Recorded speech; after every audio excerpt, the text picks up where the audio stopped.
ଯେମିତି ଗୋଟେ ଦିନର ନିର୍ଦ୍ଦିଷ୍ଟ ସମୟ ଥାଏ ଯେଉଁ ସମୟରେ ମାଛମାନଙ୍କୁ ଖାଇବାକୁ ଦିଆଯାଏ। ଦାନା ପକାଇଲା ମାନେ ସେମାନେ ଦେଖିବେ ସେ ପୋଖରୀରେ ଜଗିକି ଥିବେ, ଆସିକି ପୁରା ଖାଇବା ପାଇଁ ବ୍ୟସ୍ତ ହେଇଯିବେ, ଯାହାକୁ ରିଫ୍ଲେକ୍ସ ଆକ୍ସନ୍ କୁହାଯାଏ। ସେଇଭଳିଆ ପରିସ୍ଥିତି ଏତେ ବର୍ତ୍ତମାନ ଦେଖନ୍ତୁ ମୋ ପୋଖରୀରେ ଏଠି ବର୍ତ୍ତମାନ ମୁଁ ଦାନା ଟିକେ ପକାଇବି, ଦେଖିବେ ମାଛ କେମିତି ସଙ୍ଗେ ସଙ୍ଗେ ଆସିବେ ଖାଇବା ଆରମ୍ଭ କରିଦେବେ। ଏଇ ମୁଁ ଦାନା ପକାଇଲି, ଅଳ୍ପ ଟିକେ ଦାନା ପକାଇଲି, ସିଏ ପୁରା ଜଗିକି ଥିବେ ସେ ପାଖରେ, ଦେଖନ୍ତୁ ସାଙ୍ଗେ ସାଙ୍ଗେ ଆସିବେ ପୁରା, ଦେଖନ୍ତୁ କେମିତି ଖାଉଛନ୍ତି।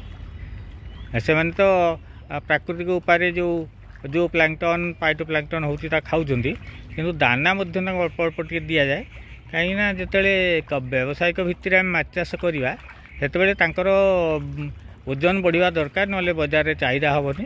ଆଉ ଆମେ ଯଦି ଫୁଲ୍ ଦାନା ଦେବା ତାହେଲେ ସେମାନେ ଶୀଘ୍ର ସିନା ବଢ଼ିବେ, କିନ୍ତୁ ଟିକେ ଆଇଁଷିଆ ଗନ୍ଧେଇବେ, ବଜାରରେ ଲୋକମାନେ ସେଗୁଡ଼ାକୁ ଏତେ ଡିମାଣ୍ଡ ହେବନି।